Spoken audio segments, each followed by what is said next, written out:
sedikit gambaran seperti apa sih sosok Ustaz Raji itu pada saatnya. Ya, bismillahirrahmanirrahim. Assalamualaikum warahmatullahi wabarakatuh. Alhamdulillahirabbil alamin. Wassalatu wassalamu ala asyrofil anbiya'i wal mursalin wa ala alihi wa ashabihi ajmain. Raditu billahi rabba wa bil islami dinan wa bi Muhammadin nabiyya wa rasulah. Rabbana zidna ilman wa rzuqna fahma. Asyhadu an la ilaha illallah wa asyhadu anna Muhammadan abduhu wa rasuluh la nabiyya ba'dah. Bapak-bapak, ibu-ibu dan sahabat pengajian IWKZ, pengajian bulanan IWKZ Garden yang dirahmati Allah Subhanahu wa taala. Ya alhamdulillah, saya senang sekali bisa bersilaturahim dengan Bapak, Ibu dan rekan-rekan sekalian. Jadi mungkin sebagai perkenalan singkat, nama saya Reza. Saat ini saya tinggal di Gotingan, sedang menempuh pendidikan doktoran di Universitas Gotingan. Kebetulan bidang saya itu terkait dengan bidang political psychology. Saat ini sedang riset tentang insyaallah kultur birokrasi di Indonesia. Dan saat ini mungkin saya baru saja mendapatkan amanah dari rekan-rekan pengajian kota di Jerman dalam muktamar Forkom, yaitu Forum Komunikasi Masyarakat Muslim Indonesia se-Jerman, yang berlangsung beberapa waktu lalu di Hannover untuk menggantikan Ustadz Amrul Rizal Razani dari Hannover untuk menjadi ketua umum Forkom untuk periode 2014-2015 insyaallah. Jadi mudah-mudahan saya berharap juga Bapak Ibu sekalian, nanti rekan-rekan sekalian juga bisa terus mendukung dan juga meramaikan berbagai acara-acara keislaman baik yang dilakukan oleh WKZ maupun oleh Forkom secara umum. Mungkin itu perkenalan singkat dari saya. Alhamdulillah saat ini saya silaturahim dengan istri juga dengan anak. Alhamdulillah. Kebetulan tadi malam ada acara musyawarah tahunan anak Aceh se-Jerman di Rumah Budaya KBRI Berlin, dan alhamdulillah sore ini bisa bersilaturahim dengan Bapak Ibu sekalian. Langsung ke materi aja, Mas. Oke. Ya, bismillah. Insyaallah saya ingin berbagi ya terkait dengan satu tema yang menurut saya cukup menarik.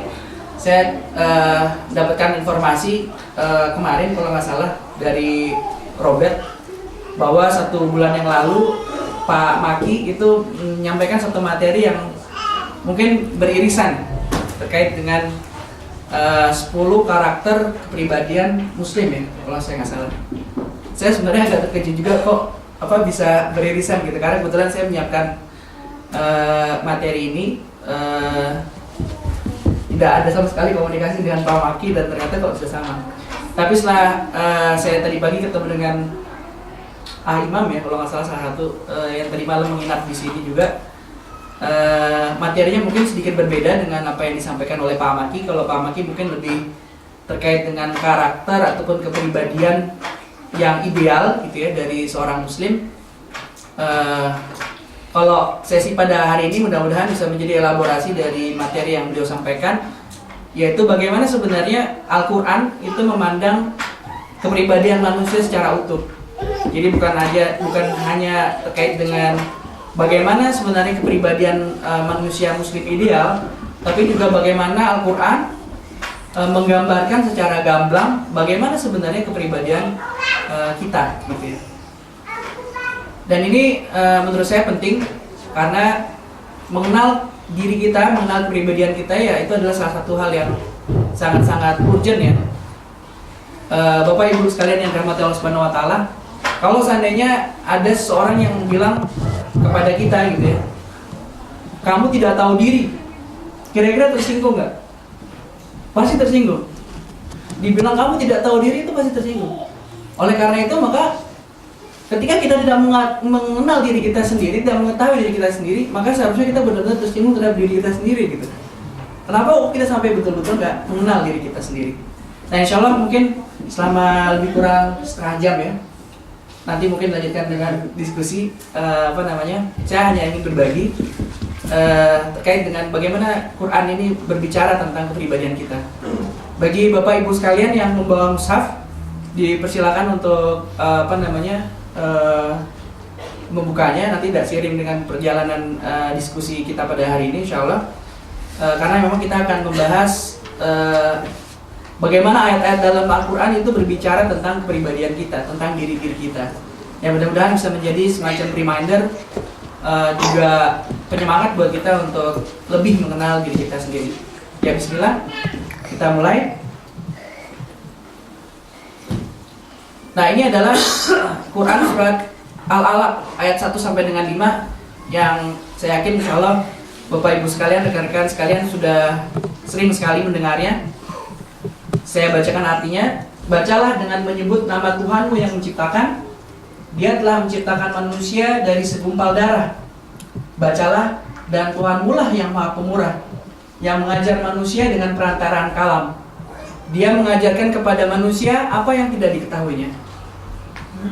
Kita teringat sekali bagaimana peristiwa ketika Rasulullah SAW ketika itu sedang bertahanus di Gua Hira dan kemudian didatangi oleh sosok yang belakangan kemudian diketahui sebagai malaikat Jibril. Kemudian disuruh Iqra, disuruh membaca. Kemudian jawaban Rasulullah ketika itu adalah ma ana baqara, saya itu nggak bisa baca. Dan setelah sekian lama gitu ya, kemudian turunlah ayat ini. Dan 5 ayat pertama ini menurut saya sangat menarik. Kenapa? Karena 5 ayat pertama ini ternyata sudah berbicara tentang manusia. Jadi 5 ayat pertama ini sudah berbicara tentang manusia, itu poin yang pertama. Padahal Al-Quran ini sebenarnya ditujukan bukan hanya untuk manusia, tetapi juga untuk seluruh makhluk, gitu ya. Termasuk juga jin, gitu ya. Kemudian yang kedua adalah, yang menarik adalah bahwa di ayat yang pertama ini, ketika kita mau menulis satu buku gitu ya, ibarat kita mau menulis satu buku, tentunya halaman pertama itu adalah halaman yang harus bagus sekali gitu, sehingga halaman pertama itu akan menarik orang untuk melihat apa yang terjadi di halaman-halaman berikutnya. Nah, di sini kita temukan poin yang lain bahwa Allah Subhanahu wa taala ingin mengajak kita untuk mengenal bagaimana hakikat penciptaan kita. Seperti apa, dari mana kita berasal gitu. Melalui apa? Yaitu melalui perantaraan kalam. Kalam itu kalau dalam bahasa Arab itu kan kolam diartikan pulpen dalam bahasa Arab. Artinya apa? Di sini sebenarnya Allah Subhanahu wa taala sudah menganjurkan kepada kita bahwa membaca dan menulis itu adalah 2 hal pokok yang paling prinsipil bagi setiap kita untuk mempelajari hakikat diri kita. Sehingga melalui perantaraan kalam itu Allah Subhanahu wa taala akan mengajarkan kepada manusia berbagai hal yang tidak diketahuinya. Nah, di dalam Quran surat Al-Anbiya ayat 10 dikatakan, saya bacakan artinya, sesungguhnya telah kami turunkan kepadamu sebuah kitab yang di dalamnya terdapat zikrukum, yang bisa diartikan juga penyebutan-penyebutan tentang dirimu atau sebab-sebab kemuliaan bagimu. Maka apakah kamu tiada memahaminya? Nah, di dalam cuplikan ayat ini sudah disampaikan bahwa Al-Quran itu memaparkan secara gamblang, baik tersurat maupun tersirat, berbagai hal tentang diri kita sendiri. Jadi kalau seandainya ada di antara kita yang bertanya, sebenarnya saya siapa, kita mau kemana, dan seterusnya, itu bisa kita temukan dalam lembaran-lembaran mushaf Quran. Nah, ini yang sebelum kita berbicara lebih lanjut, biasanya kita akan coba untuk mendefinisikan sebenarnya seperti apa sebenarnya definisi dari kepribadian. Tentu mungkin kita punya banyak definisi tentang kepribadian, tapi ini saya ambil salah satu definisi yang menurut saya menarik, yang dikemukakan oleh Klughorn dan Murray, yang beliau mengatakan bahwa each person is in certain respect like all other persons, like some other persons, and like no other person.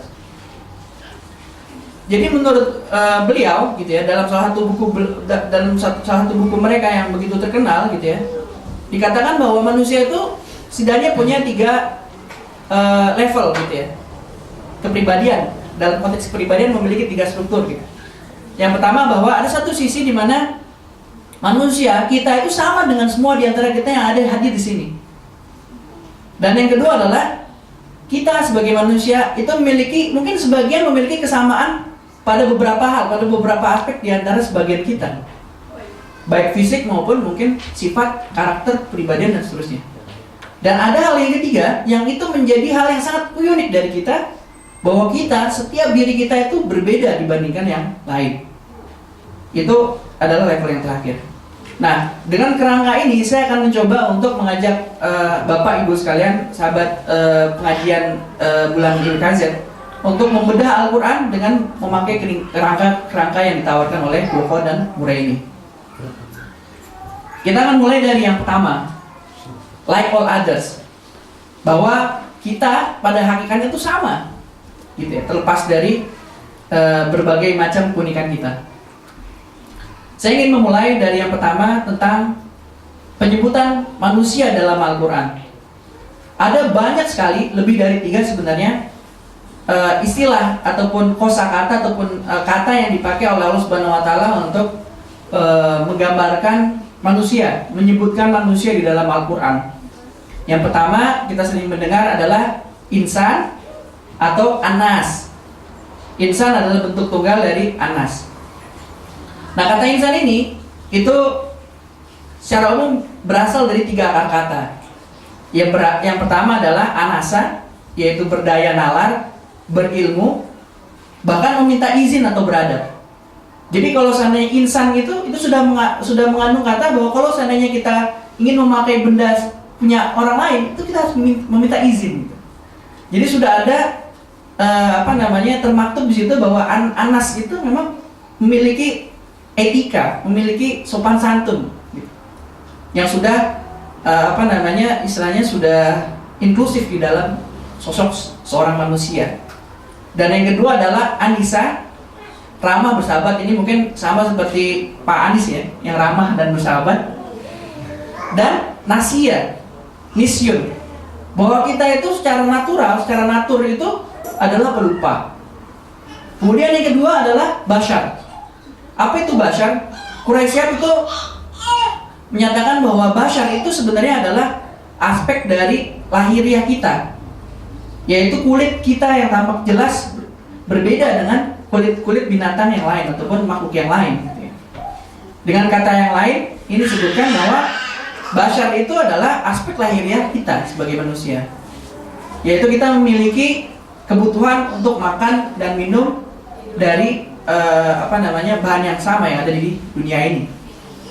Dan yang ketiga adalah yang menjelaskan asal-usul kita, yaitu sebagai Bani Adam, bahwa manusia adalah keturunan Adam. Istilah ini yang kemudian digunakan menyebut manusia berdasarkan dari asal muasal keturunannya, bahwa kita semuanya sama, semuanya adalah insan, kita semuanya adalah bashar, dan kita semuanya adalah Bani Adam. Nah, jamaah pengajian bulanan kita kasih kepada Allah. Selanjutnya saya ingin mengajak kita untuk menelusuri asal-usul penciptaan kita. Pertanyaan yang pertama mungkin, mengapa sebenarnya manusia diciptakan? Ini ayat yang sangat masyhur sekali, bahwa dalam Quran surat Al-Baqarah ayat 30, bahwa tujuan awal ataupun hakikat penciptaan manusia itu adalah khalifatullah fil ardi. Saya bacakan ayatnya, surat kedua ayat ke-30.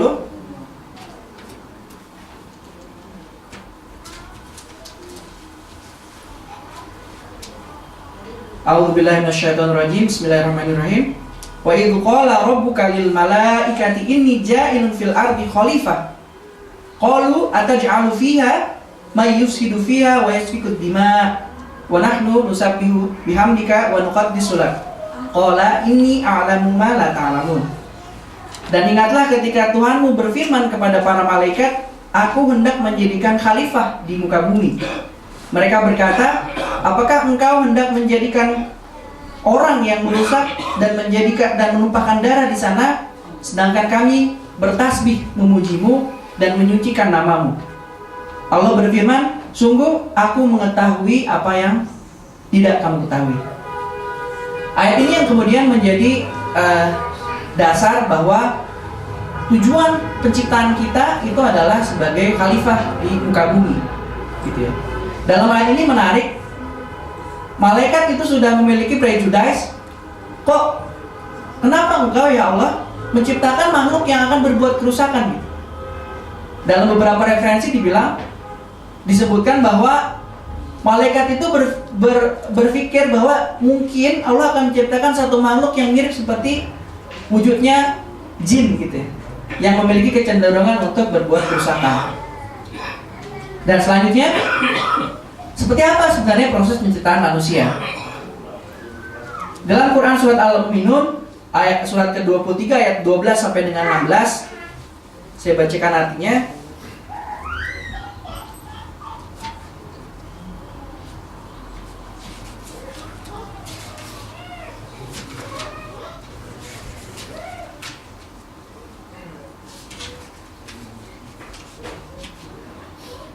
Dan sungguh kami telah menciptakan manusia dari saripati yang berasal dari tanah. Kemudian kami menjadikannya air mani yang disimpan dalam tempat yang kukuh atau rahim. Kemudian air mani itu kami jadikan sesuatu yang melekat. Lalu sesuatu yang melekat itu kami jadikan segumpal daging. Dan segumpal daging itu kami jadikan tulang belulang. Lalu tulang belulang itu kami bungkus dengan daging. Kemudian kami menjadikannya makhluk yang berbentuk lain. Maha suci Allah, pencipta yang paling baik. Nah, di ayat ini adalah bagaimana fase kehidupan kita. Dari awalnya berupa sesuatu yang tidak berbentuk yang berasal dari saripati tanah, kemudian menjadi sesuatu yang hidup. Kemudian dari hidup itu kemudian dimatikan oleh Allah Subhanahu wa taala dan kemudian selanjutnya dibangkitkan. Dan bagaimana sebenarnya status dan kedudukan manusia? Manusia disebutkan di dalam Quran surat Al-Isra ayat ke-70 bahwa manusia itu dimuliakan dengan berbagai kelebihan di atas makhluk yang lain. Dalam Quran surat Al-Isra surat ke-17 ayat ke-70 kita bisa lihat sama-sama. Saya akan bacakan artinya.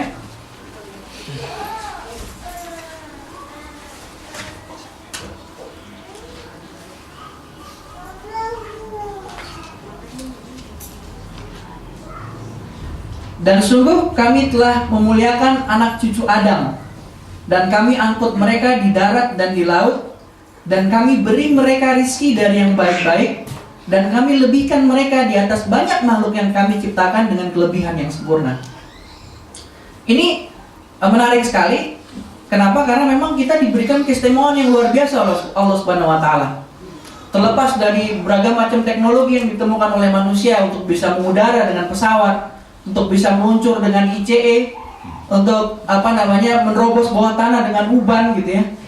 Tapi kalau seandainya Allah nggak memberikan keistimewaan ini, maka niscaya itu pesawat akan jatuh, ICE nggak akan bergerak di realnya. Tapi Allah memberikan fitrah kepada kita bahwa manusia itu diberikan kelebihan. Selain rezeki yang mengalir berasal dari mana saja, kita juga mendapatkan kesempatan untuk bisa menikmati transportasi darat, lautan gitu, ataupun udara. Dan selanjutnya dalam Quran surat At-Tin ayat keempat ini disebutkan bahwa manusia itu diciptakan dalam bentuknya yang sempurna. Laqad khalaqnal insana fi ahsani taqwim. Tsumma radadnahu asfala safilin. Jadi bahwa manusia itu diciptakan dalam bentuk yang sempurna, lalu kemudian akan berakhir dengan menjadi tua gitu ya, menjadi pikun. Kemudian selanjutnya bahwa setiap kita itu dilahirkan dengan potensi fitrah. Saya nggak akan bahas satu-satu lagi, mungkin nanti bisa Bapak Ibu sekalian lihat karena waktunya mungkin terbatas. Dan kemudian kita juga diberikan kelengkapan akal. Nah, ini beberapa gambaran Al-Quran tentang status dan kedudukan kita. Kita sudah dilebihkan dari yang lain, kita diistimewakan, kita diberikan bentuk yang sempurna, kita dilengkapi dengan konsep potensi fitrah, kita dilengkapi dengan akal kita untuk berpikir. Dan kemudian Allah Subhanahu wa taala masih memberikan kepada kita satu hal lagi. Fa'alhamaha fujuraha wa taqwaha. Jadi bahwa Allah Subhanahu wa taala itu memberikan kepada setiap kita tanpa kecuali potensi untuk memilih satu dari antara dua. Apakah kebaikan atau keburukan, gitu ya. Dan sebaliknya, mana yang kita pilih? Dan kita semua tanpa kecuali memiliki satu musuh yang sama. Dalam Quran Yusuf ayat ke-5 itu disebutkan oleh Allah Subhanahu wa taala bahwa kita memiliki satu musuh utama, yaitu adalah asyaitonir rajim.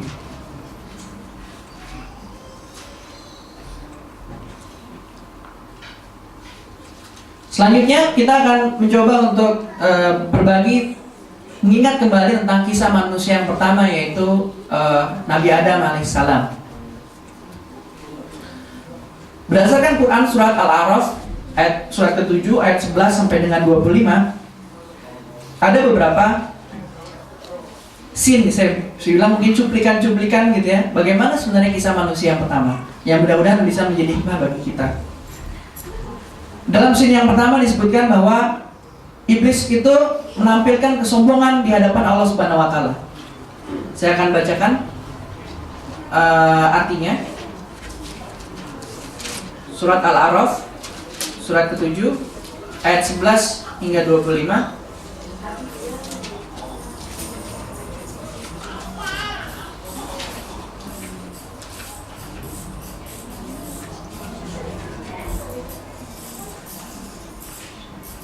Dan sungguh kami telah menciptakan kamu, kemudian membentuk tubuhmu, kemudian kami berfirman kepada para malaikat, bersujudlah kamu kepada Adam. Maka mereka pun sujud kecuali iblis. Ia, iblis, tidak termasuk mereka yang bersujud. Allah berfirman, apakah yang menghalangimu sehingga kamu tidak bersujud kepada Adam ketika aku menyuruhmu, kata Allah kepada iblis. Iblis menjawab, aku lebih baik daripada dia. Engkau ciptakan aku dari api, sedangkan dia engkau ciptakan dari tanah. Allah berfirman, maka turunlah kamu dari surganya, karena kamu tidak sepatutnya menyombongkan diri di dalamnya. Keluarlah, sesungguhnya kamu termasuk makhluk yang hina. Iblis menjawab, berilah aku penangguhan waktu sampai hari mereka dibangkitkan. Allah berfirman, benar, kamu termasuk yang diberi penangguhan waktu. Iblis pun menjawab, karena engkau telah menyesatkan aku, pasti aku akan selalu menghalangi mereka manusia dari jalanmu yang lurus. Kemudian pasti aku akan mendatangi mereka dari depan, dari belakang, dari kanan, dari kiri mereka. Dan engkau tidak akan mendapati kebanyakan mereka bersyukur. Allah berfirman, keluarlah kamu dari sana, dari surga, dalam keadaan terhina dan terusir, kata Allah pada iblis. Sesungguhnya barang siapa di antara mereka ada yang mengikutimu, pasti aku akan isi neraka jahanam dengan kamu semua. Dan ini menarik. Ayat 11 sampai dengan 18 dibuka dengan perintah Allah Subhanahu wa taala kepada malaikat dan jin untuk bersujud kepada manusia. Konteks sujud ini mungkin perlu kita bedakan dengan konteks sujud kita gitu ya, dalam salat kita pada Allah Subhanahu wa taala. Tapi sujud ini adalah konsekuen dengan bagaimana penempatan Allah gitu ya terhadap manusia sebagai makhluk yang mulia gitu. Bahkan malaikat dengan jin itu diperintahkan untuk bersujud kepada manusia. Tapi kemudian iblis itu merasa dia lebih baik. Dia merasa lebih baik karena diciptakan dari api. Sehingga kemudian terjadi negosiasi iblis kepada Allah untuk menyesatkan manusia. Dari depan, dari belakang, dari kiri, dari kanan, lengkap semuanya. Dan selanjutnya adalah scene yang kedua, tercatat di dalam Al-Quran, kesalahan manusia yang paling pertama. Ayat 19 saya bacakan. Dan Allah berfirman, wahai Adam, tinggallah engkau bersama istrimu dalam surga, dan makanlah apa saja yang kamu berdua sukai, tetapi janganlah kamu berdua dekati pohon yang satu ini. Apabila didekati, kamu berdua termasuk orang-orang yang zalim. Dan berbagai literatur disebutkan itu pohon khuldi ya. Kemudian setan membisikkan pikiran jahat kepada mereka agar menampakkan aurat mereka yang selama ini tertutup. Menarik bahwa ternyata Nabi Adam dengan Siti Hawa dalam surga itu sudah memiliki pakaian sebenarnya. Jadi setan itu mencoba menggoda Nabi Adam alaihissalam dengan Hawa, Siti Hawa, agar mereka menampakkan aurat mereka yang selama ini tertutup. Dan setan berkata, Tuhanmu hanya melarang kamu berdua mendekati pohon ini agar kamu berdua tidak menjadi malaikat dan atau tidak menjadi orang yang kekal dalam surga. Jadi diiming-imingi bahwa sebenarnya rasionalisasi kenapa Allah melarang kalian mendekati pohon itu sebenarnya supaya kalian nggak menjadi seperti malaikat gitu nanti. Dan kemudian dia berikutnya, dan setan bersumpah kepada keduanya, sesungguhnya aku ini benar-benar termasuk para penasihatmu. Dia setan membujuk mereka dengan tipu daya. Ketika mereka mencicipi buah pohon itu, tampaklah oleh mereka auratnya. Maka mulailah mereka menutupinya dengan daun-daun surga. Tuhan menyuruh kepada mereka, bukankah aku telah melarang kamu dari pohon itu? Dan aku telah mengatakan bahwa sesungguhnya setan adalah musuh yang nyata bagi kamu berdua. Dan satu ayat lagi, keduanya berkata, ya Tuhan kami telah menzalimi diri kami sendiri. Jika Engkau tidak mengampuni kami dan memberi rahmat kepada kami, niscaya kami termasuk orang-orang yang merugi. Nah, ini adalah kesalahan manusia yang pertama. Dan berikutnya, bahwa amanah manusia itu ada di ayat berikutnya. Allah berfirman, turunlah kamu akan saling bermusuhan satu sama lain. Bumi adalah tempat kediaman dan kesenanganmu sampai waktu yang telah ditentukan. Allah berfirman, di sana kamu hidup, di sana kamu mati, dan dari sana pula kamu akan dibangkitkan. Ada kemudian sebagian berpikir, mengatakan bahwa manusia itu sebenarnya dikirim ke bumi karena melakukan kesalahan dan itu adalah hukuman. Ada yang mengatakan bahwa manusia itu sebenarnya harusnya tinggalnya di surga, tapi karena dia melakukan kesalahan ini, maka kemudian sebagai hukumannya dia kemudian dihukum, manusia dihukum untuk ke bumi. Argumentasi ini keliru. Kenapa? Karena kita perlu ingat bahwa di cuplikan ayat sebelumnya, di awal pembukaan pengajian kita pada hari ini, bahwa ini ja'ilun fil ardi khalifah, bahwa Allah Subhanahu wa taala sudah mengklirkan gitu ya, bahwa aku akan menjadikan satu makhluk yang akan menjadi khalifah di muka bumi. Jadi sebelum kejadian ini itu sudah digariskan bahwa Allah akan menaruh satu khalifah gitu. Jadi kalau saya ada argumentasi yang menyampaikan bahwa manusia itu dikirim ke bumi sebagai hukuman, itu keliru.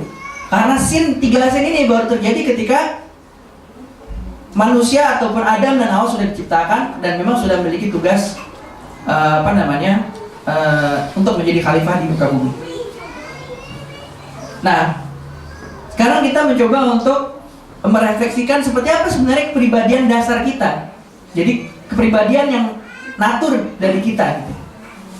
Pertama, di dalam Quran surat Al-Isra ayat 83, bahwa manusia itu, bahwa kita semua secara natur itu memiliki kecenderungan untuk berlaku sombong. Sombong ini bisa berarti merasa lebih baik daripada yang lain, bisa juga menolak kebenaran ya. Nah, saya ingin menyampaikan dua contoh menarik dari karakter sombong ini pada dua sosok yang sangat-sangat soleh sekali. Yang pertama adalah Nabi Musa alaihissalam dalam Quran surat Al-Kahfi ayat 69, dan yang kedua adalah Nabi Ismail alaihissalam dalam Quran As-Saffat ayat 102. Redaksinya menarik, bahwa Nabi Musa ketika itu, mungkin Bapak Ibu sekalian, rekan-rekan yang dirahmati Allah Subhanahu wa taala, pernah mendengar ada satu momen di mana Nabi Musa ketika dikelilingi oleh umatnya, ketika itu ditanya oleh salah seorang dari mereka, wahai Nabi Musa, apakah ada orang yang lebih baik atau lebih pintar dari kamu? Ketika itu Nabi Musa dengan pedenya mengatakan, Tidak ada. Yang kemudian singkat cerita, Allah menegurnya untuk menjumpai satu sosok yang soleh yang kita kenal dengan Nabi Khidir di pertemuan dua samudra. Ketika bertemu, cuplikan Al-Kahfi 69 ini adalah ketika Nabi Khidir ketemu dengan Nabi Musa. Nabi Musa memohon supaya Nabi Musa diizinkan untuk mengikuti Nabi Khidir. Nabi Khidir bilang kurang lebih di dalam Quran itu, Bapak Ibu lihat, aku khawatir kamu nanti nggak sabar ngikutin aku gitu, kata Nabi Khidir. Tapi apa? Frase yang disampaikan, respon yang disampaikan Nabi Musa adalah, insya Allah kamu akan mendapati aku sebagai seorang yang sabar, kata Nabi Musa. Kita bedakan, kita bandingkan dengan Ismail alaihissalam ketika Nabi Ibrahim menerima wahyu untuk menyembelih Nabi Ismail gitu ya. Dengan begitu rendah hatinya, respon yang diberikan oleh Nabi Ismail adalah, insya Allah engkau akan mendapatiku termasuk orang yang sabar. Ini menarik, memang spesifik sekali. Frase yang dipakai, frase kata yang dipakai oleh Nabi Musa adalah, kamu akan mendapatiku sebagai seorang yang sabar. Sementara Nabi Ismail adalah, engkau akan mendapatiku sebagai salah satu dari banyak orang yang sabar. Dan ini menarik. Frase kata yang dipakai Nabi Musa ini menunjukkan atau menampilkan kesombongannya sebenarnya, bahwa saya ini akan menjadi seorang yang sabar. Sementara Nabi Ismail, insya Allah engkau, wahai bapakku, akan mendapati aku sebagai, ya mungkin insya Allah saya akan jadi bagian dari orang-orang yang sabar. Yang terjadi adalah kemudian Nabi Musa itu nggak sabar, tapi Nabi Ismail itu sangat sabar sekali gitu. Tapi luar biasa hikmahnya ya. Kalau seandainya Nabi Musa ketika itu lebih sabar gitu ya, mungkin kita bisa mendapatkan lebih banyak pelajaran gitu ya dari perjalanannya bersama Nabi Khidir. Tapi walau alam itu mungkin sudah satu suratan takdir ya, kode dan kode yang ditetapkan Nabi Musa. Kemudian selanjutnya, bahwa kita memiliki sifat natur itu adalah tidak pandai berterima kasih. Nah, ini ada satu hal yang fase yang sangat-sangat menarik yang bisa kita pelajari, bahwa manusia itu benar-benar tidak pandai berterima kasih. Ada satu cuplikan yang ingin saya pakai dari kisah Bani Israel. Ada 3 fase. Yang pertama adalah, jadi ketika itu Nabi Musa alaihissalam itu tercatat dalam sejarah mencoba untuk menyelamatkan gitu ya Bani Israel dari kejaran Fir'aun yang zalim sekali ketika itu. Kita buka surat Asy-Syu'ara surat ke-26 ayat 60 sampai 62. Surat ke-26 ayat 60 sampai 62. Saya bacakan artinya. Lalu Fir'aun dan bala tentaranya dapat menyusul mereka pada waktu matahari terbit. Maka ketika kedua golongan itu saling melihat, berkatalah pengikut-pengikut Musa, kita benar-benar akan tersusul.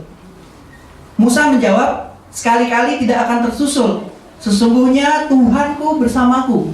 Dia akan memberi petunjuk kepadaku. Frase yang sangat menarik sekali, kosakata yang sangat menarik sekali dipakai oleh Nabi Musa. Sesungguhnya Tuhanku besertaku. Kenapa kok Nabi Musa nggak mengatakan, tenang aja, Tuhan kita beserta kita? Itu menarik. Jadi ketika sudah berada dikejar dan sudah di ujung samudra, itu udah nggak bisa mundur lagi, karena kalau mundur udah pasti dapat, kalau maju samudra. Yang selanjutnya adalah kemudian Allah perintahkan Nabi Musa untuk memukulkan tongkatnya, dan terbelahlah di depan mata kepala mereka sendiri samudra itu terbelah, sehingga mereka kemudian bisa melewatinya hingga ke tepian daratan di seberangnya. Tapi apa yang terjadi?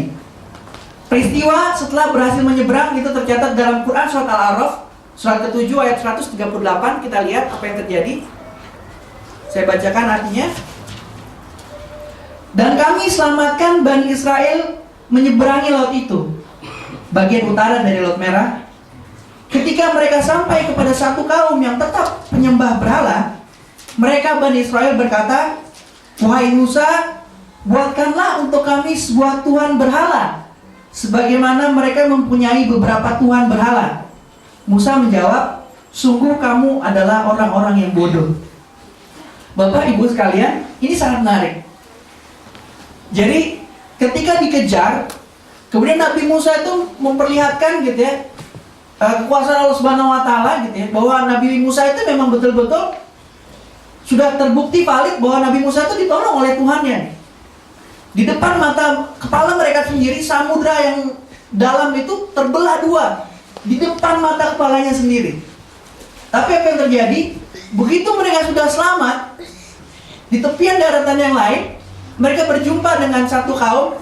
Kalau saya nggak salah itu adalah Samiri ya, pembuat berhala sapi emas.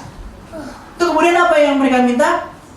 Bukannya mereka berterima kasih kepada Tuhan yang Musa dan kemudian mengakui keesaannya, tapi apa? Mereka meminta Nabi Musa untuk membuatkan Tuhan yang seperti itu, seperti sapi emas itu. Dan ada satu fase lagi yang menarik. Ini luar biasa memang. Dalam Quran surat Al-Baqarah ayat 61. Dalam Quran surat Al-Baqarah ayat 61, saya bacakan artinya.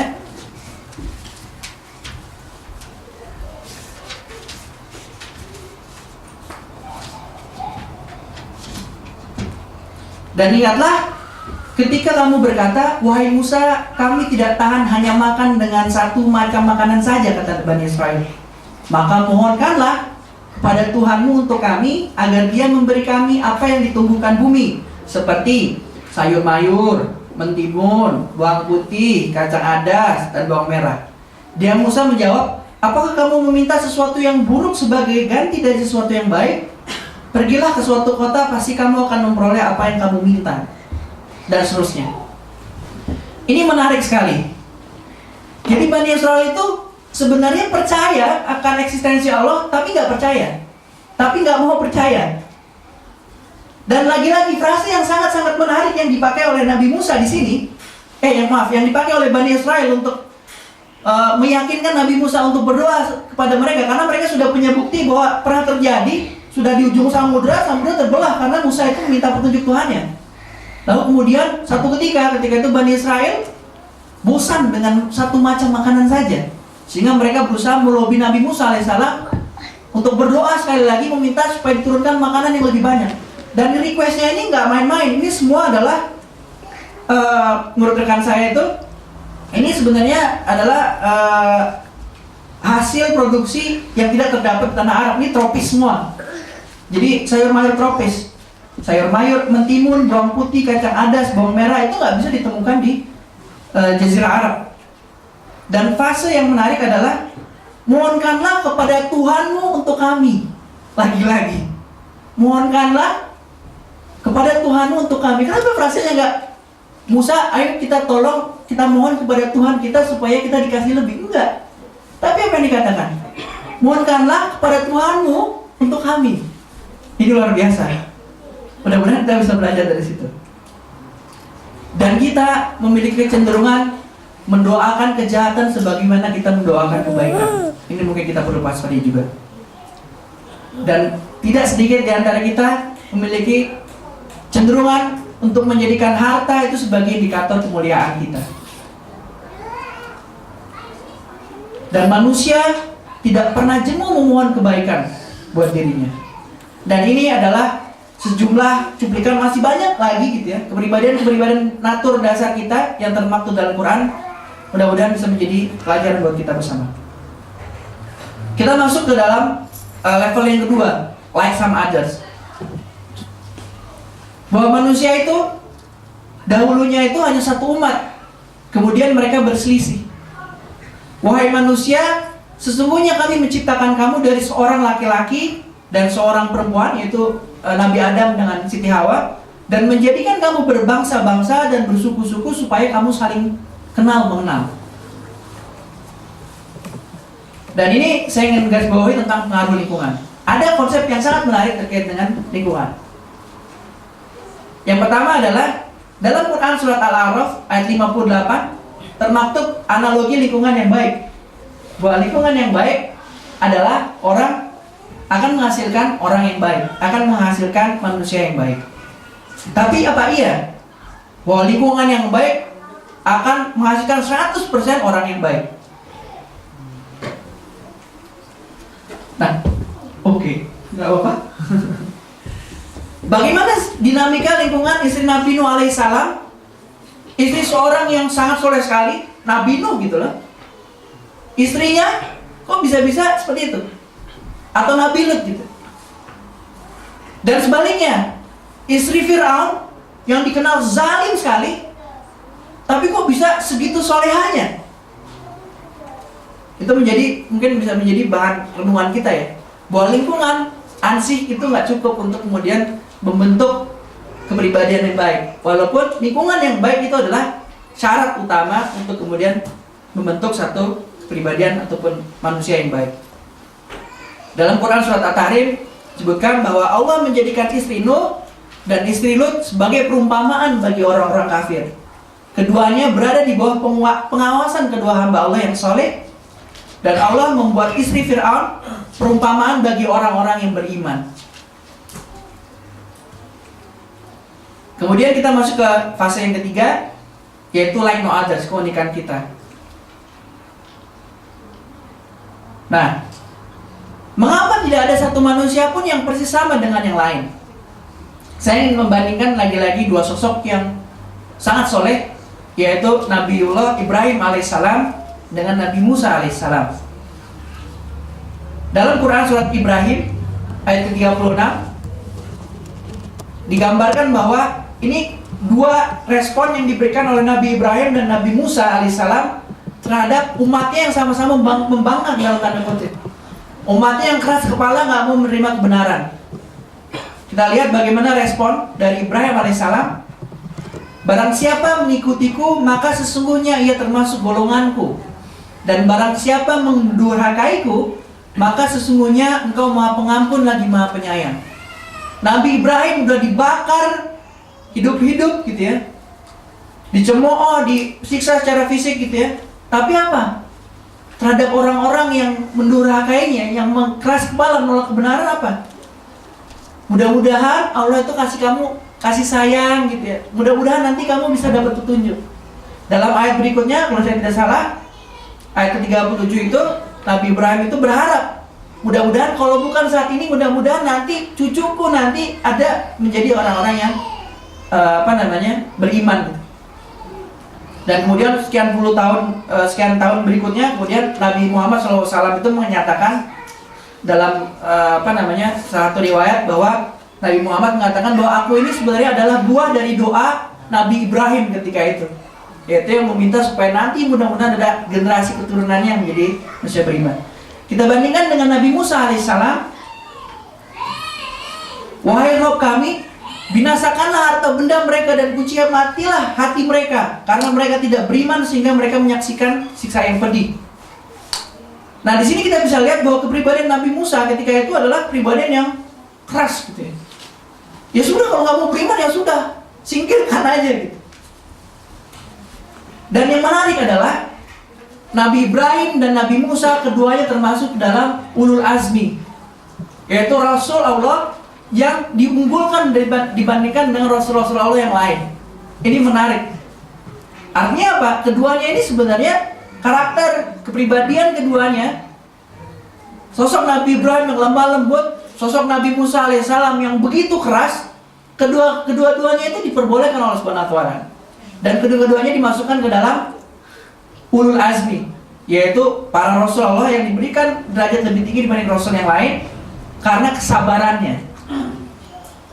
Dan ini mungkin sebagai epilog penutup dari penyampaian materi. Ada 3 model kepribadian manusia menurut Muslim menurut Al-Quran yang disandarkan pada parameter keimanan kita, yang termaktub dalam Quran surat Al-Baqarah ayat 1 hingga 20. Yang pertama adalah kepribadian orang beriman ayat 1 sampai 5. Kemudian kepribadian orang kafir ayat 6 sampai 7. Dan banyak sekali dari ayat 8 sampai dengan 20 Allah mendeskripsikan bagaimana kepribadian orang-orang munafik.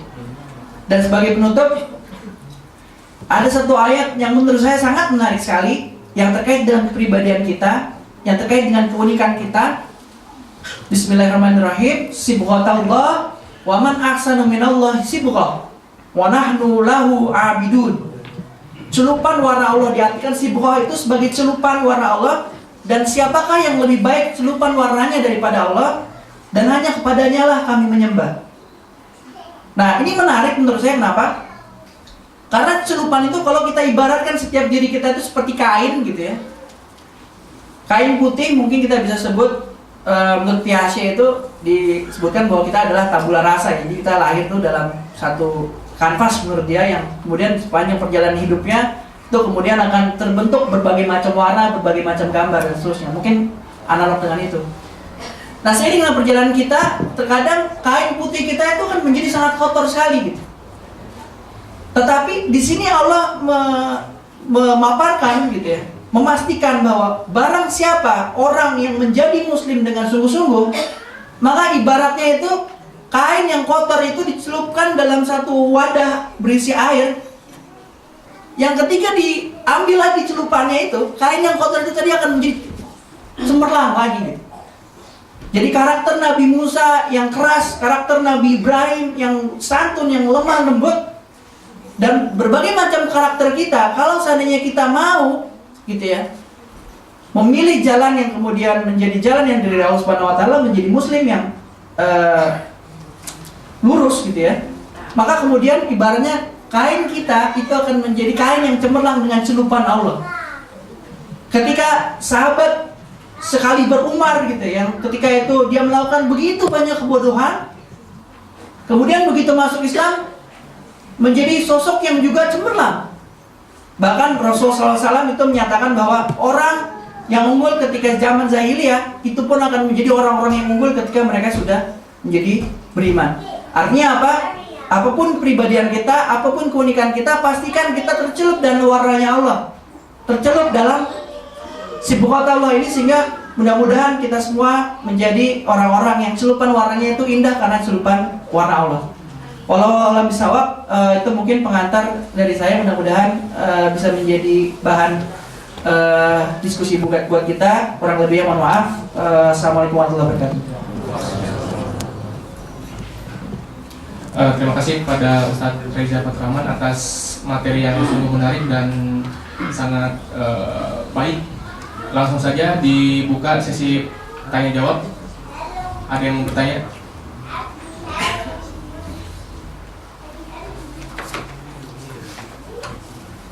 Ya, Mas Andri, ada lagi? Akhwatnya? Belum. Ya.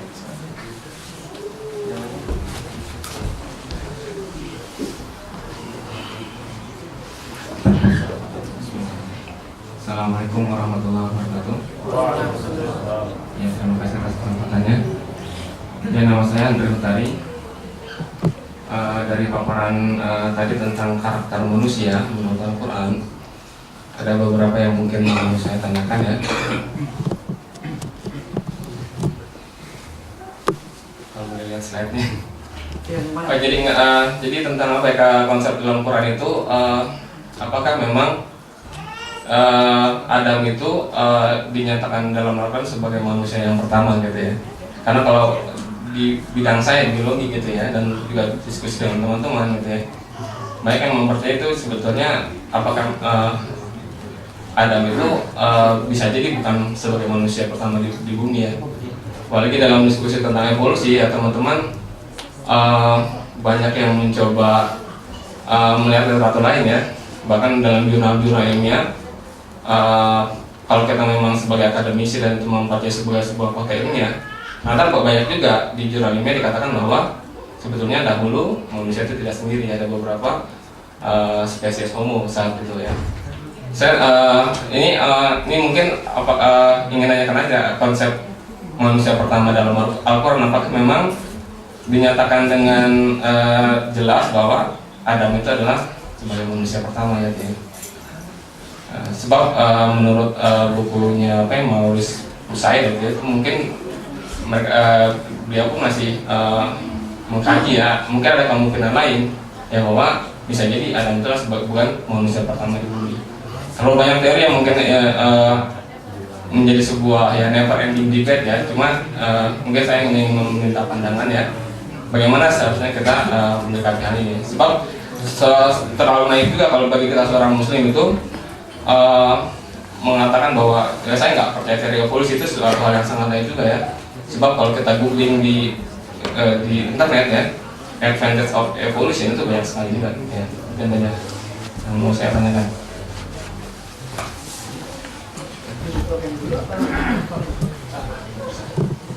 Oke, saya respon aja atau ya Bismillah. Ini sebenarnya terima kasih ya pertama pada Mas Andri atas pertanyaannya. Saya sebenarnya bukan expert di bidang ini, tapi mungkin sekedar berbagi aja. Mungkin Bapak Ibu sekalian ada yang bisa menambahkan ataupun menyanggah opini saya. Jadi yang saya pahami gitu ya, bahwa kata dasar dari Adam itu sendiri setahu saya itu Adam itu tidak ada gitu sebenarnya. Jadi dari sesuatu yang tidak ada menjadi ada, tapi itu mungkin bisa di-cross-check lagi. Mungkin Pak Anies nih yang memahami bahasa Arab, Adam itu secara bahasanya apa? Tapi kalau saya nggak ada pendapat juga bisa jadi Adam itu bukan satu tapi banyak gitu ya. Oke. Banyak pasangan itu entah yang betul yang dulu. ya kalau seperti itu kemudian kita lihat aja di Quran ayat 19:23 ya. Kita buka lagi Al-A'raf ayat 19-23. Al-A'raf ayat 19-23.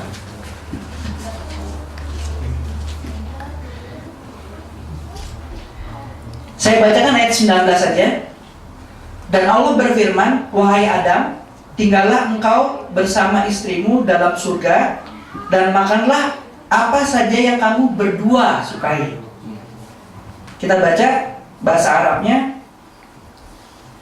Wa ya Adamu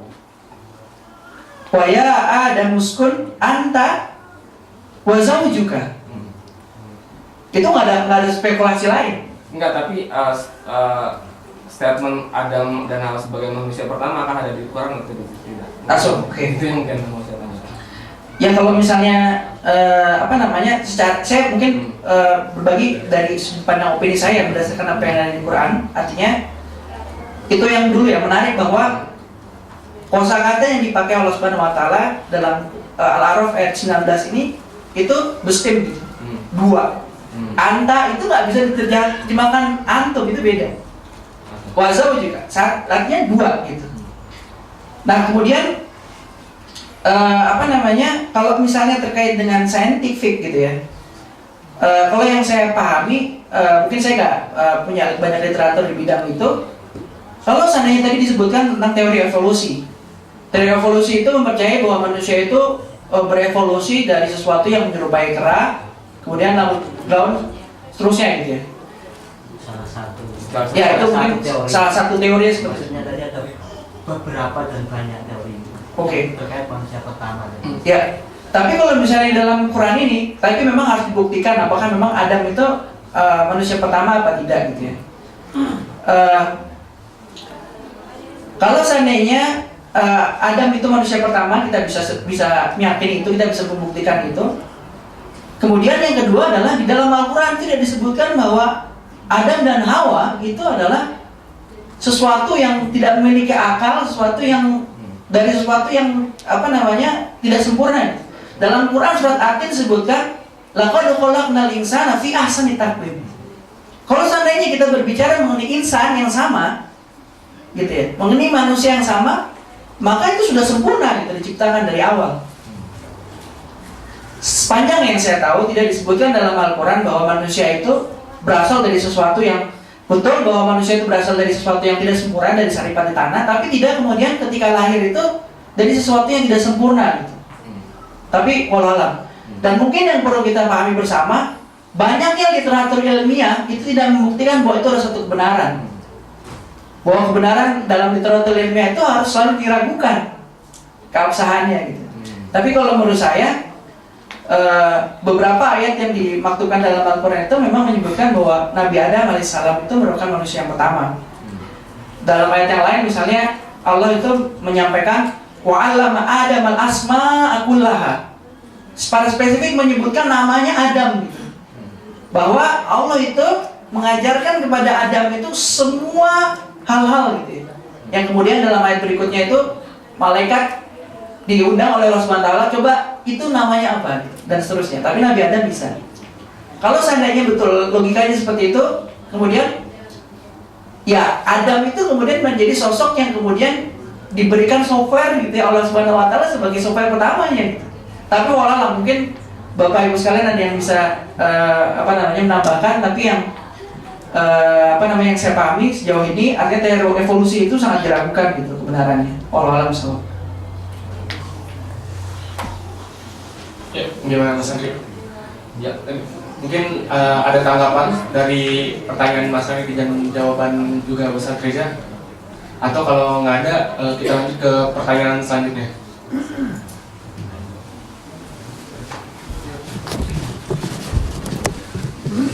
Assalamualaikum warahmatullahi wabarakatuh. Nama saya Hari. Tadi saya tertarik dengan yang Ustaz sampaikan di masalah lingkungan. Jadi seolah-olah karena mungkin kawaman saya ya, di sana bahwa lingkungan itu mempengaruhi manusia. Jadi lingkungan yang baik akan menghasilkan manusia yang baik. Tapi di bawahnya ada statement atau ada kalimat bahwa tidak semua lingkungan yang baik menghasilkan manusia yang baik. Betul kan? Kalau saya tidak salah, mungkin nanti dilihat lagi slide-nya seperti apa. Jadi maksud saya bagaimana cara pandang kita terhadap lingkungan ini, terutama dalam masalah membentuk kepribadian kita sebagai muslim. Maksud saya, bagaimanakah ramuan yang tepat untuk menyikapi pernyataan-pernyataan ini? Apakah akan memang betul seperti yang pertanyaan pertama, lingkungan yang baik akan menghasilkan orang yang baik. Tapi itu kalau dikontradiksikan dengan yang selanjutnya ya ternyata tidak juga.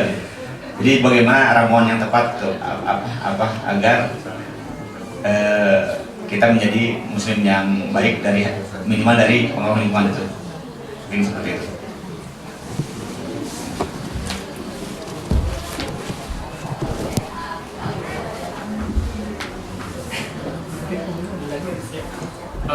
Mungkin satu pertanyaan terakhir, masih ada pertanyaan ini dari ibu-ibu, mungkin pertanyaan satu pertanyaan.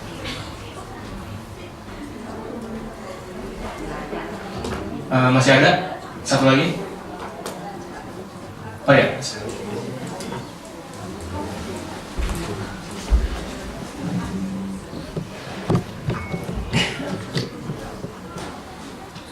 Assalamualaikum warahmatullahi wabarakatuh.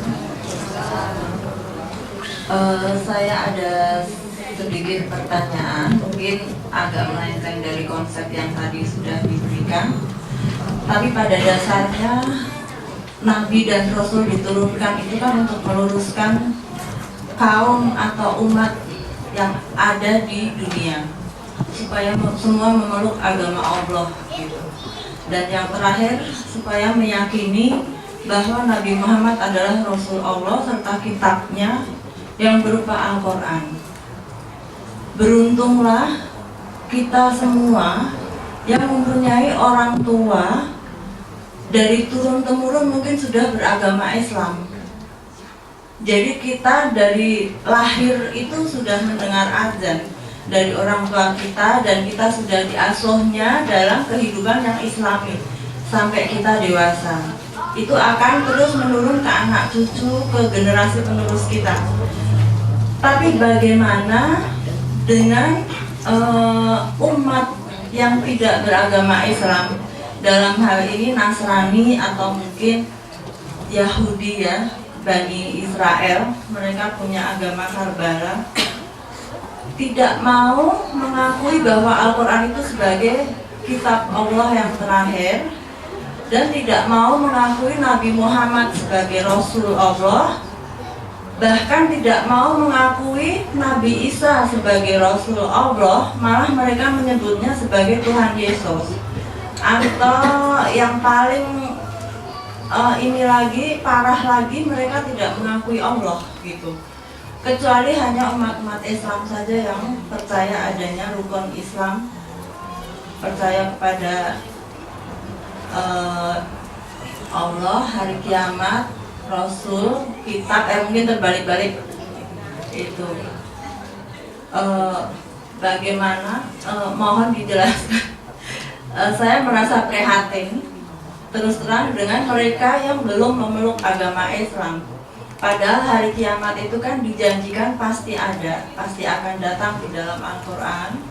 Dan di mana Tuhan Yesus yang mereka sebut itu nanti Nabi Isa tetap akan diturunkan ke dunia untuk mengejar seorang dajjal yang lari sampai ke kalau nggak salah di dalam Al-Quran ditulis Yerusalem atau sampai ke Israel, saya nggak tahu, lupa saya. Saya mohon penjelasan bagaimana mereka yang belum beragama Islam gitu, bagaimana menurut pandangan Islam atau nasib mereka nanti gitu. Terima kasih. Wassalamualaikum warahmatullahi wabarakatuh.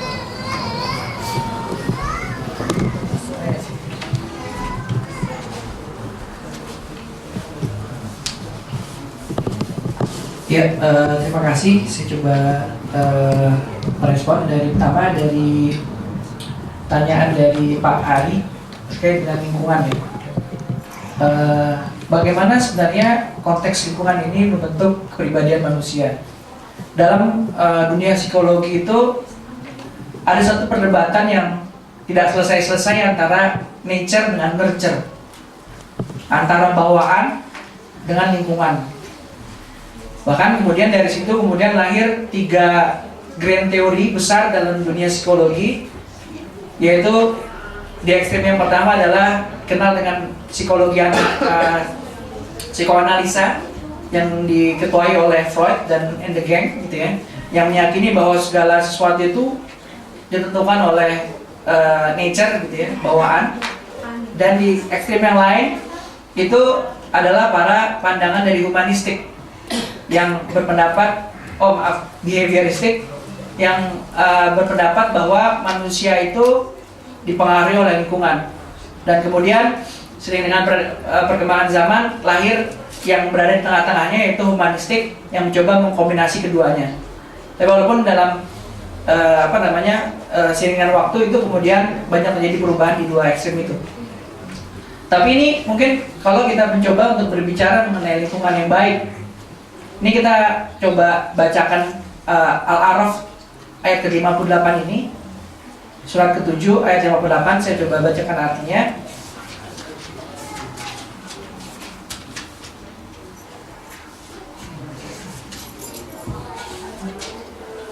Bismillahirrahmanirrahim. Dan tanah yang baik, tanaman-tanamannya tumbuh subur dengan izin Tuhan.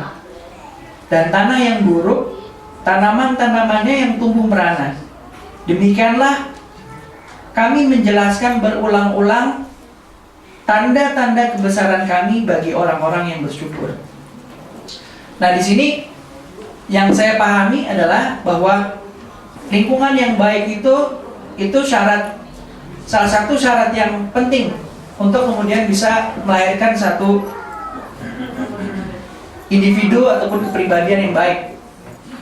Tetapi lingkungan yang baik itu kemudian tidak cukup. Kenapa? Karena manusia ini tadi kita bahas juga di awal bahwa manusia itu memiliki hak prerogatif untuk memilih apakah mengikuti jalan yang benar atau mengikuti jalan yang salah. Tapi lingkungan yang baik itu adalah prasyarat mutlak gitu. Jadi bagaimana kemudian kita bisa menghadirkan lingkungan yang baik sehingga kemudian kita bisa menjadi pribadi-pribadi yang baik. Nah, tapi mungkin kalau konsep spesifiknya seperti apa, itu mungkin saya juga nggak bisa memberikan satu jawaban yang spesifik gitu. Karena memang di situ bermain ranah atau prerogatif Allah Subhanahu Wa Taala. Kita masih ingat bagaimana kisah Nabi Muhammad SAW yang mencoba sekuat tenaga untuk meyakinkan paman yang dicintainya Abu Thalib gitu ya, untuk bisa masuk Islam. Tapi yang terjadi adalah di akhir hayat beliau tetap tidak berhasil. Tapi ini yang perlu kita pahami bahwa apa yang terjadi di sepanjang usia kita gitu ya, dari sejak sampai dengan dewasa, peranan-peranan orang-orang significant person gitu. Significant person itu di situ ada terutama orang tua, kakak ataupun adik. Itu akan menjadi lingkungan utama yang akan sangat menentukan kepribadian kita kelak. Sehingga kemudian menurut salah satu literatur itu, begitu sudah lewat dari usia 17, kepribadian itu menjadi sulit untuk dibentuk. Nah, maka kemudian yang perlu kita pahami bahwa bagaimana sebisa mungkin kita bergabung gitu ya ke lingkungan yang baik, kita menciptakan lingkungan yang baik di tengah keluarga kita, dan sebisa mungkin kita berupaya untuk konsepnya itu mungkin termaktub dalam Quran surat Al-Asr gitu ya. Jadi bahwa watawassaw bil haq watawassaw bis sabr itu yang akan menjaga kita gitu. Jadi bagaimana caranya supaya kita bisa melahirkan satu lingkungan yang di sana itu saling mengingatkan dalam kebaikan dan kesabaran, yang bisa mengingatkan kita kalau kita keliru itu sehingga kembali lagi. Begitu mungkin tanggapan dari saya. Tapi memang diperlukan pemahaman ataupun analisa lebih lanjut gitu ya. Kenapa kok istri Fir'aun itu bisa menjadi seorang yang solihah gitu ya?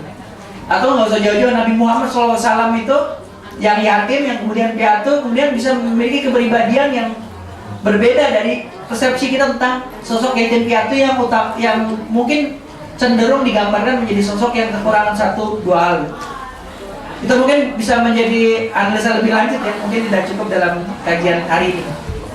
Nah, kemudian yang kedua tadi pertanyaan ibu ya, mungkin jadi memang secara fitrah itu memang seperti itu gitu, bahwa kullu mauludun yuladu ala fitrah.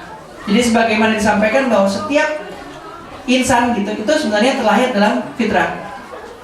Tapi orang tuanya itu yang kemudian akan menjadikan dia sebagai pemeluk agama yang lain. Maka di situ kemudian kita memiliki satu peranan. Kuntum khairu ummah ukhrijat linnas ta'muruna bil ma'ruf wa tanhauna 'anil munkar. Gitu. Sebutkan dalam Al-Quran bahwa kita ini adalah umatnya yang terbaik gitu ya, yang menyeru kepada kebaikan dan mencegah dari kemungkaran. Dalam ayat yang lain ada lagi ud'u ila sabili rabbika bil hikmah. Jadi serulah lingkungan gitu ya, lingkungan kita itu dengan hikmah, dengan budi pekerti yang baik, dengan perilaku-perilaku yang berkesan bagi mereka gitu. Wa mau'izatil hasanah, dengan nasihat-nasihat yang baik. Tentu apakah dia akan mendapatkan hidayah atau enggak itu prerogatif Allah gitu. Tapi setidaknya kita memenuhi prasyarat itu gitu. Kita sudah memenuhi peranan kita untuk sebisa mungkin menjadi agen-agen kebaikan yang Allah tanamkan di muka bumi. Walau alam sahab itu mungkin tanggapan saya, kurang lebihnya mohon maaf. Saya kembalikan kepada Ya, terima kasih pada Ustaz Reja atas jawabannya. Semoga jawaban tadi bisa menjawab pertanyaan Ibu mengenai tentang kaum agama non-Muslim yang dari awal dia sudah jelas bukan berketurunan keluarga yang dari Muslim seperti kita khususnya. Mungkin pertanyaan tadi adalah pertanyaan terakhir. Sesi tanya jawab sudah tidak ada lagi. Acara selanjutnya yaitu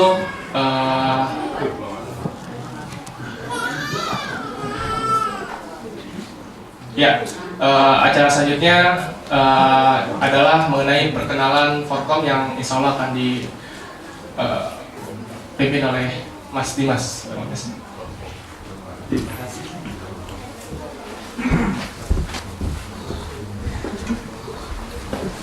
Terima kasih Robert. Bismillahirrahmanirrahim. Assalamualaikum warahmatullahi wabarakatuh.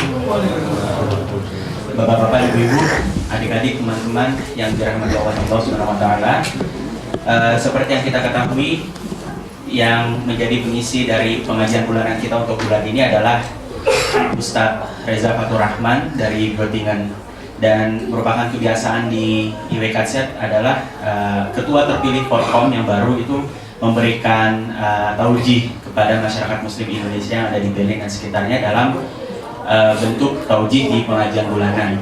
Dan alhamdulillah pada beberapa kesempatan yang lalu di dalam Forum Komunikasi Masyarakat Muslim Indonesia se-Jerman atau Forkom sebagai payung dari komunitas masyarakat Muslim Indonesia yang berada di berbagai macam kota yang ada di Jerman telah mengadakan restrukturisasi kepengurusan dari kepengurusan Ustadz Amrul Rizal Razani dari Hannover ke kepengurusan dari Ustadz Reza Fatur Rahman dari Göttingen, dan kita juga sudah mengirimkan kontingen yang ikut turut serta dalam Muktamar Forkom 2014 di Hannover beberapa waktu yang lalu, yaitu ada Saudara Karini, Saudara Yulian, Saudara Gading, dan Saudara Rio yang mewakili WKZ dalam Muktamar Forkom kemarin, dan juga dalam konsolidasi Forkom 2014 di Kassel juga sudah diwakili oleh Saudara Karini dan Saudara Juan. Dan untuk lebih jelas tentang apa itu Forkom, apa saja program-programnya, dan mungkin juga sedikit perkenalan dengan ketua Forkom kita yang baru, dan insya Allah di sini IWKZ juga akan ikut ambil bagian dalam salah satu program Forkom, yaitu kegiatan Malam Budaya Islam Indonesia yang insya Allah akan diadakan pada bulan Oktober atau bulan November 2014. Oleh sebab itu akan saya persilakan kepada Ustadz Reza Fatur Rahman. Silakan. Ya, terima kasih banyak Mas Dimas selaku Ketua IWKZ. Jadi mungkin saya mencoba untuk berbagi terkait dengan Forkom. Mungkin ada beberapa dari Bapak Ibu sekalian yang belum pernah mendengar Forkom. Jadi Forkom itu adalah Forum Komunikasi Masyarakat Muslim Indonesia se-Jerman yang disingkat dengan Forkom. Saat ini mohon doanya sedang dalam proses untuk menjadi eval. Ini rencananya akan dinamakan Forum der Indonesischen Kommunen. Saat ini sudah masuk Amtsgericht, sedang menunggu. Dan ini sejarah Forkom. Jadi Forkom itu kurang lebih sudah berada di Jerman sejak tahun 1994, yang ketika itu diawali oleh beberapa penggiat pengajian kota gitu, yang mencoba untuk membangun satu wadah komunikasi dan kerjasama di antara pengajian kota. Dan pengajian Karlsruhe ketika itu terpilih menjadi koordinator yang pertama, dan kemudian beberapa bulan setelah itu di Bonn dilangsungkan lagi satu pertemuan yang kemudian menggagas berbagai program dan seterusnya. Nah, 29 Maret yang lalu itu telah terpilih ketua Forkom yang baru yang menggantikan periode kepengurusan dari Ustadz Amrul Rizal Razani dari Hannover, yang insya Allah akan digantikan oleh saya. Nah, pengajian kota Forkom itu saat ini tersebar di berbagai kota, dan ini insya Allah masih terus bertambah. Ini belum diupdate lagi. Jadi intinya adalah ini semacam wadah komunikasi antar pengajian kota. Jadi kalau seandainya ada rekan-rekan sekalian atau Bapak Ibu yang ingin berkunjung ke pengajian ke kota-kota lain, misalnya sedang silaturahim ke kota yang lain, itu nanti kita coba fasilitasi untuk bisa bersilaturahim dengan pengurus pengajian kota di kota tersebut. Jadi bahwa pengajian kota seperti di Berlin ini itu sudah berjalan di kota-kota yang lain, meskipun mungkin di beberapa kota belum semaju di IWKZ Berlin. Ini Ketua Forkom. Ini yang mungkin bukan saya, soalnya mohon maaf, bukan narsis. Nah, ini program-program Forkom sebagai gambaran. Jadi yang pertama adalah silaturahim darat masyarakat Muslim di Jerman, ini yang disebut dengan salam. Mungkin Bapak Ibu atau rekan-rekan yang pernah menghadiri beberapa waktu yang lalu sekitar bulan Maret 2013 di KJRI Hamburg, kita mengundang Ustadz Joban dari Amerika, dan insya Allah ini kita agendakan lagi untuk bisa kita lakukan lagi insya Allah. Ini gambaran di KJRI Hamburg. Kemudian kita juga mencoba untuk mengadakan satu pekan olahraga insan beriman atau yang disebut dengan Prima. Mungkin di antara rekan-rekan sekalian ada yang pernah ikut Sport Fest di berbagai kota. Tapi hal yang membedakan Prima ini adalah kita memberikan sentuhan Islami. Salah satunya adalah ketika jadwal sholat tiba itu insya Allah akan berkumandang azan gitu. Jadi di sport hall-nya itu berkumandang azan ketika waktu sholat tiba. Insya Allah tahun ini diagendakan untuk dilangsungkan di kota Leipzig. Jadi pengurus pengajian kota Leipzig itu akan mencoba untuk mewujudkan kembali tahun ini. Dan ini di sini gambaran dari Prima. Ini tahun lalu yang menang itu kontingen Berlin. Kontingen dari kami runner up dari kota saya. Nyaris. Dan kemudian insya Allah akan ada safari Ustadz. Tahun lalu itu kita mengundang Ustadz Amir Faisal Fat, ahli tafsir, dengan istri beliau. Safari Ustadz itu jadi kita mengajak Ustadz untuk keliling kota, berbagai kota di Jerman untuk mengisi berbagai kajian ataupun berbagai sesi pengajian ya, di berbagai kota. Ini mungkin tahun ini berdasarkan masukan akan dilaksanakan pada bulan Ramadan. Tapi biasanya IBKZ sudah punya Ustadz ya, jadi mungkin akan menjangkau kota-kota yang lain. Kemudian ada SIDIQ, Studi Islam dan Dialog Kemahasiswaan. Ini semacam pelatihan untuk para mahasiswa, para generasi muda untuk bisa mengenal lebih dekat Islam sekaligus bersilaturahim dengan kawan-kawannya di Jerman. Dan ini kemudian, dan ini salah satu program yang berhasil diwujudkan tahun lalu, yaitu program Haji Forkom. Jadi Forkom itu mencoba berkolaborasi dengan satu agen Balcok gitu ya namanya, mungkin Bapak Ibu pernah dengar. Dan kita mencoba untuk memfasilitasi bagi masyarakat Muslim Indonesia yang ingin berangkat haji dari Jerman tanpa perlu mengantri seperti di Indonesia. Kemudian kita juga mengelola siswa, zakat, wakaf, infak dan sodako. Ini bekerja sama dengan berbagai lembaga di Indonesia, Rumah Zakat, PKPU, ACT, juga KKK itu di daerah Jawa Tengah. Dan sebagai gambaran juga kita juga mencoba melakukan penggalangan dana untuk berbagai korban bencana alam di seluruh dunia. Dan pada tahun 2013-2014 itu siswa yang terkumpul melalui Forkom itu mencapai 40.884,15 euro. Program lainnya itu adalah workshop wirausaha, insya Allah akan diadakan kembali tahun ini di Braunschweig. Kemudian ini pelatihan pengurusan jenazah, tahun lalu itu di-request oleh salah satu pengajian kota dan digagas di pengajian kota Duisburg ketika itu. Kemudian ada juga tausiah on air, buletin bulanan, dan ini mungkin sebagai penutup kita ada email, ada grup Facebook dan seterusnya. Tapi pada prinsipnya Forkom itu adalah pengajian kota itu sendiri. Tanpa pengajian kota itu ya Forkom itu nggak ada. Seperti namanya itu adalah forum komunikasi masyarakat Muslim Indonesia Jerman. Artinya Forkom itu bisa berjalan, bisa ada kalau seandainya pengajian kota itu ada dan mensupport kegiatan-kegiatan Forkom. Dan ini mudah-mudahan ke depan dalam satu tahun periode kepengurusan ke depan, insya Allah ada satu keinginan untuk mensinergikan kembali pengajian kota. Salah satunya adalah insya Allah website Forkom sekarang sedang dalam tahap pengembangan.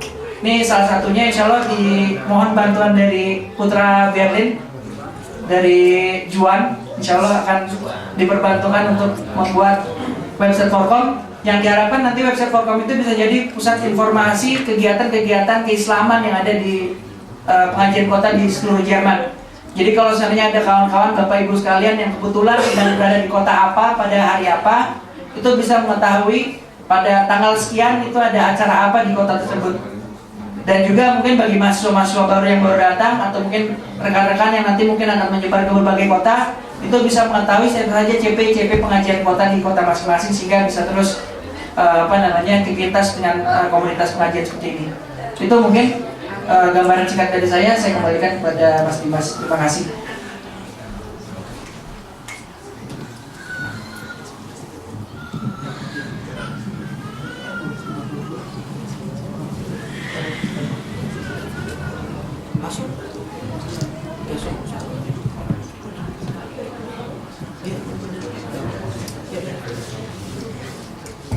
Oke, ya baik. Alhamdulillah, terima kasih kepada Ustadz Reza atas penyampaian pemaparan tentang Forkom, Forum Komunikasi Masyarakat Muslim Indonesia Jerman.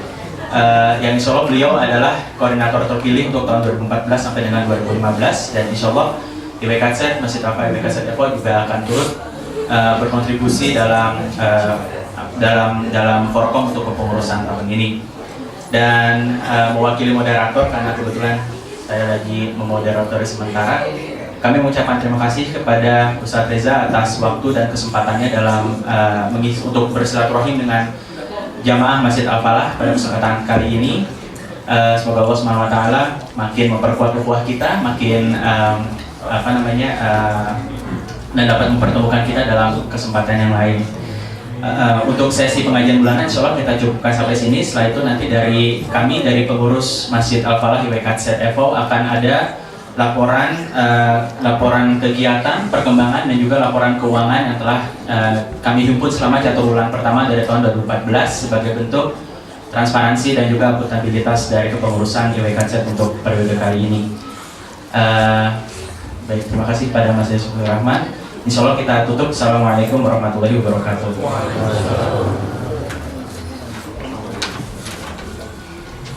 Baik, bismillahirrahmanirrahim. Assalamualaikum warahmatullahi wabarakatuh. Kita buka kembali sesi kedua dari pengajian bulanan kali ini, yaitu sesi dari pengurus Masjid Al-Falah IWKZ FO. Pada kesempatan kali ini izinkanlah saya selaku Fauzan Fasisender dari IWKZ FO untuk menyampaikan beberapa hal. Di antaranya adalah mengenai laporan